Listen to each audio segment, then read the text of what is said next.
disciple.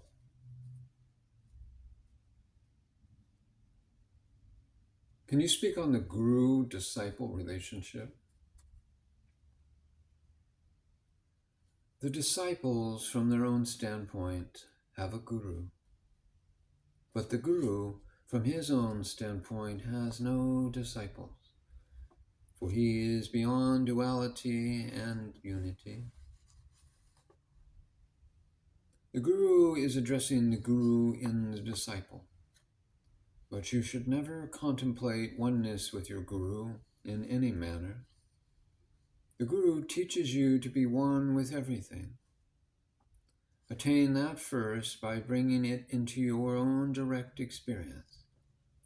Then the question will not arise, because then you will see that the guru still stands beyond even that knowledge of oneness with everything. Truth, feeling that it is not the truth, the disciple, is taught by the truth which knows that it is the truth, the guru. But how can I be worthy of my guru? Immediately came the answer. Only by your death, the death of the ego.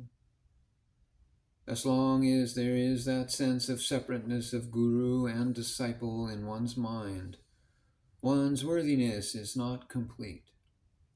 It can only become complete when that sense of separateness vanishes, either by the annihilation of the ego completely, or by the disciple merging in the guru and becoming inseparably one forever. That is when the disciple is established in his natural state.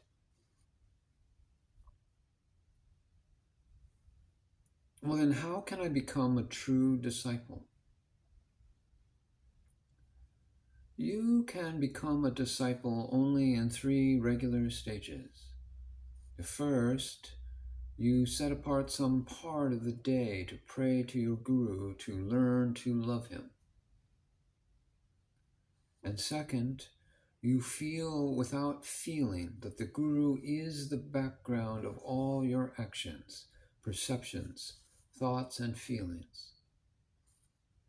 And then you become a true disciple only at the highest level when your personality vanishes and you stand as the impersonal truth.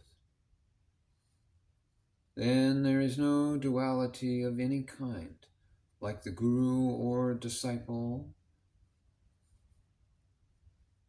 When you say, see, or think, you are a disciple.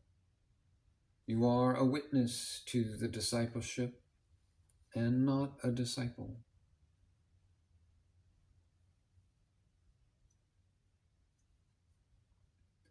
When can one see that one is a true disciple? Never. Because in order to see that, one must stand separate from the disciple.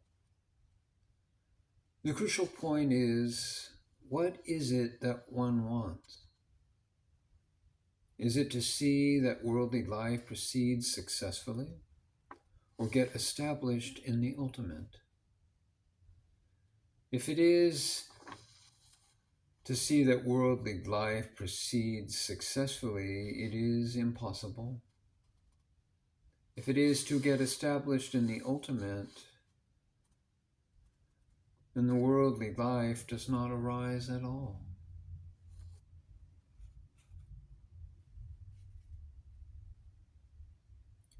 Should I not see that my actions do not bring discredit to my guru? No. You may think that you are not yet an ideal disciple, and even pray to the guru to help you to reach that goal. But what exactly that goal is, you do not know. It has no test, either mental or ethical. That goal shall always remain unknown, in the sense in which knowledge is used ordinarily. Therefore, it is futile to try to verify your progress towards that goal. But what you can do and must do is to continue to keep incessant contact with the Guru in whatever manner you can, in the gross and in the subtle and beyond.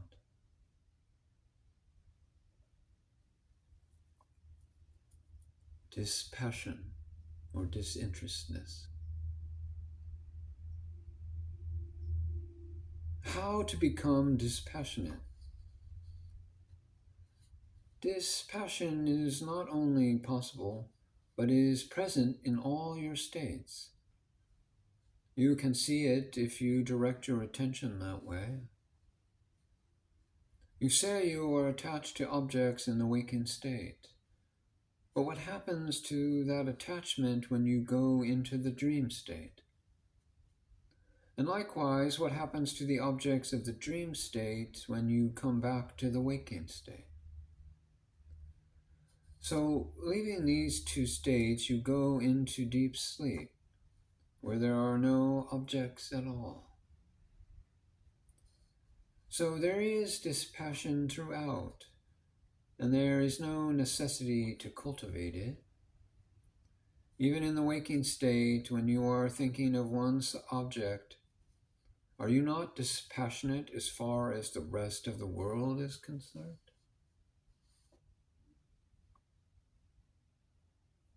You are dispassionate even now.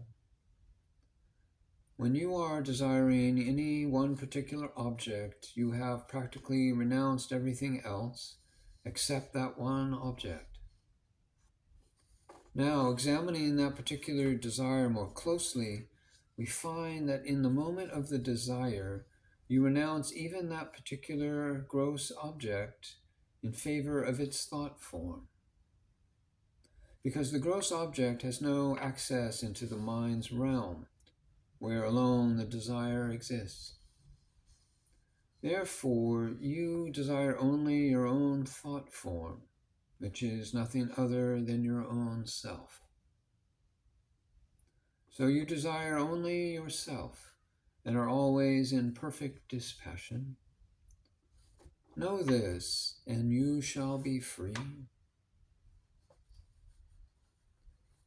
You see, it is a fact that by dreaming you gladly renounce everything you profess to own or desire, with a whole world of waking objects, including even your much-loved body. Thus, without even a moment's notice, you go into another state, where you readily accept a new body and a new world, to be later renounced likewise. This shows beyond doubt that you are not attached to the least to either the waking or dream objects. Therefore, you are always in complete dispassion. Know this, and you shall be happy.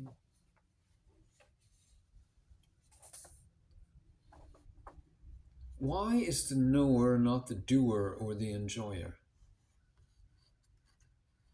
Because you never cease to be the knower. Doership and enjoyership come and go. Knowing takes place in a different plane. The doing, perceiving, and thinking takes place either in the realm of the body or of the mind. When these activities are taking place, they are simultaneously perceived by the I principle consciousness from a higher plane.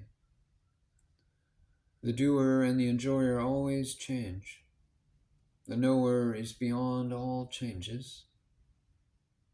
It is evidently knowledge or consciousness itself, and it is no function, since it is changeless.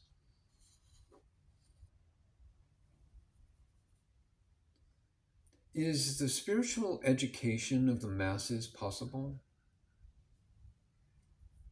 No, not by extending amenities or adjusting external objects. Spirituality is directed from diversity to non-duality. But by your question, you want to keep on the diversity by calling it the masses, and turn your back on true spirituality. It is a change of heart and a change of perspective that are sought by spirituality. You see, education through academic institutions cannot provide these. It can only give information to the mind and multiply diversity. There is no such thing as spiritual education. What ordinarily passes for spiritual is only ethical or religious education, and this has nothing to do with real spirituality, which pertains only to the absolute truth. Absolute peace is the goal of spirituality, and this goal, at any rate, is not outside. Spirituality helps you to find permanent peace and live in it. Your conduct and contact thereafter will improve all those who come near you.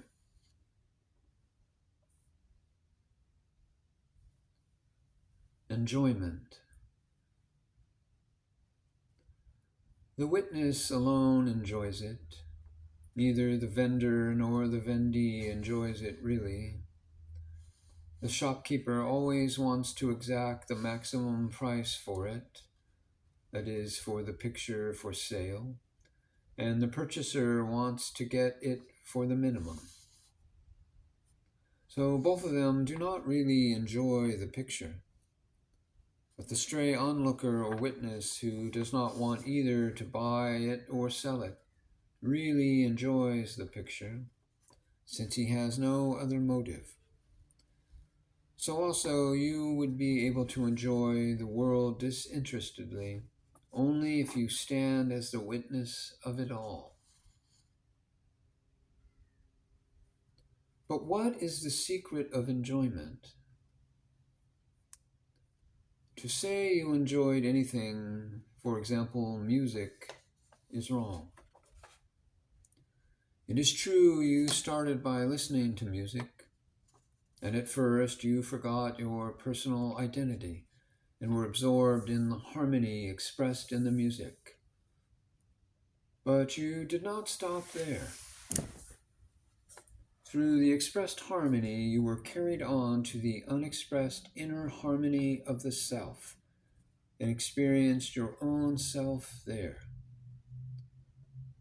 Coming back, you pass through the very same stages in the reverse order and reach the music again. Then you wantonly superimpose the bliss experienced upon the music outside. The mistake is not in enjoying the expressed harmony, but it is only in superimposing the happiness upon some external object, in this case the music. When you say you enjoy any sense object, like music, that object is not present at the time of enjoyment, nor is the personal I, the enjoyer, present. There is only your real self, Atman, in its real nature of peace. You utilize music only as an instrument and abandon it just before enjoyment or experience. What about the enjoyment of pleasure by an ordinary man versus that of the sage? To the ordinary man, pleasure is an end in itself, and he attributes it all to objects. But to the sage, who apparently enjoys the same pleasure, it is all the expression of the happiness aspect of the absolute, or the self, and is purely uncaused. During the sadhana period of a disciple, experiences of pleasure sometimes occur as a result of particular states of mind attained through discipline and practice. Because of their great similarity to the experiences of intense pleasure he may have had in worldly life, The disciple is likely to desire a repetition of these as an end in itself. This worldly interpretation of spiritual experiences is likely to entangle him there and impede his spiritual progress. But under the guidance of a guru, the disciple understands such experiences to be expressions of the absolute in him, and he is enabled to proceed further in order to reach what is expressed, regardless of the pleasure experienced on the way. To the sage, every experience of happiness is only an expression in the realm of the mind, of the happiness aspect of the absolute self, and as such he never attributes to it external objects. To the sage, all the activities of the mind and body are but expressions of the absolute, and as such purposeless in themselves. But the worldly man takes to activities with a definite purpose as a means of enjoyment. So you see, the layman's enjoyment is broken because he takes it to be the product of objects. But the sage's enjoyment is continuous because he knows it to be the expression of his own self, which never disappears.